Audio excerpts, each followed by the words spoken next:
Եկեղեցու շուրջ կատարվում է այն, ինչ մենք տեսնում ենք, փաստում ենք ամեն օր, սա թշնամանք է եկեղեցու նկատմամբ, հայ առաքելական եկեղեցու նկատմամբ։ Այս պահին կալանավորված սրբազանների եպիսկոպոսների թիվը 3-ն է եւ այժմ Արշակ սրբազանի դատավարությունն է գնում եւ ամենայն հավանականությամբ Մասիս Մելքոնյանի կատարմամբ սրբազանը եւս կմնա կալանքի տակ, կարծում եմ, ես այդպես եմ մտածում, որովհետեւ իրենց սրտի դատավորն է բնականաբար պիտի լինի։ Հայ եկեղեցու վերաբերյալ այս թշնամանքը ես կարծում եմ, որ ուղղորդված թշնամանք է թշնամի երկրի կողմից եւ այն ի կատար է ածվում այսօրվա իշխանությունների կողմից, որովհետեւ այս մասշտաբի թշնամական վերաբերմունք հայ առաքելական եկեղեցու նկատմամբ երբևէ չի եղել։ Եվ մենք այսօր տեսնում ենք այնպիսի բաներ, որ սա ուղղակի փորձ է հայ առաքելական եկեղեցին կոտրելու, գլխատելու եւ վերջնականապես տանելու կործանման։ Տեսանք, որ 10 բարձրաստիճան հոգևորականներ իրենց հայտարարությամբ միացան վարչապետ Նիկոլ Փաշինյանին եւ այս ընթացքում նաեւ քննարկվում է, որ տարբեր կոմպրոմատներ կան նրանց նկատմամբ, արդյոք նրանց այս քայլը եւ այս հայտարարությունը կհաջորդի նրան, որ նրանք կարգալույծ արվեն կամ նրանց այդ քայլը արժանի է որպեսզի կարգալույծ արվեն ըստ ձեզ։ Այո, մենք ականատես եղանք ցավալի մի իրավիճակի, երբ հայ եկեղեցու 10 եպիսկոպոսներ հանդիպում ունեցան երկրի ղեկավարի հետ եւ Բագրատ եւ Միքայել Սրբազանները իրենց ուղերձում շատ տիպիկ բնութագրել են եւ ես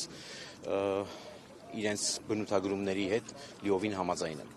եւ կարծում եմ, որ նախ ամենաառաջինը վեհապարն ինքը կորոշի, թե եւ եպիսկոպոսական ժողովը կորոշի, թե ինչպես վարվել եպիսկոպոսների հետ եւ կարծում եմ, որ նրանք տարիների վաստակ ունեցող եպիսկոպոսներ են եւ շատ ցավալի էր առավել եւս ոմանց ներկայությունը այդ հանդիպմանը, բայց այնուամենայնիվ ես կարծում եմ, որ ամեն ինչ իր ժամանակին իր տեղում կլինի, վստահ եմ։ Այս ընթացքում մենք գիտեինք, որ Արշակ սրբազանին պարբերաբար կանչում են հարցաքննության եւ ի վերջո մեկ այլ գործով կանչեցին հարցաքննության եւ այլ գործով ստացվեց, որ ձերբակալեցին իրավապահների այս քայլին։ Ես բնականաբար սա ծիծաղ առաջացնող քայլ է իշխանությունների կողմից առավել եւս, որովհետեւ սա եւս մեկ անգամ փաստում է այս ձերբակալությունը եւ այս մեղադրանքը եւս մեկ անգամ փաստում է, որ այն կոմպրոմատները, որոնք հրապարակվել էին սրբազանին վերագրվող կոմպրոմատները, իջիկ դարձան այլևս։ Այսինքն, եթե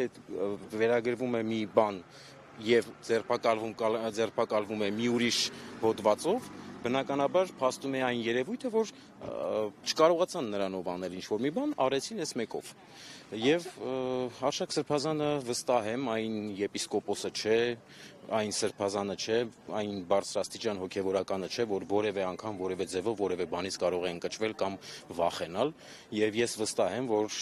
եթե նույնիսկ կալանքի տանեն, չի կոտրվելու եւ միանշանակ մնալու է իր տեղում որպես Արշակ սրբազան։ Երեկվանից խոսվում է, որ իշխանությունները չեն մարզել նրա նզովքը 2024 թվականի ապրիլի 23-ին, երբ հնչեցրեց, կխնդրեմ ասեք, առհասարակ ինչ է նշանակում բարձրաստիճան հոգևորականի կողմից նզովքը եւ ինչու դա չեն մարզում։ Ընդհանրապես հայ առաքելական եկեղեցում նզովքը շատ ցավալի երևույթ է որևէ մեկի նկատմամբ։ Հայ առաքելական եկեղեցում շատ քիչ է այն կիրառվում նզովքը, բայց այնուամենայնիվ երբ կիրառվում է այն ժամանակ, երբ որ արդեն ժողովրդական լեզվով ասած դանակը հասել է ոսկորին եւ բնականաբար պետք է որևէ ձևով միջամտել եւ միջամտվեց եւ սրբազանը ես վստահ եմ, որ երբևէ չի էլ հրաժարվի այն իր կատարած նզովքից եւ մինչեւ վերջ կգնա, որովհետեւ հայ ժողովրդի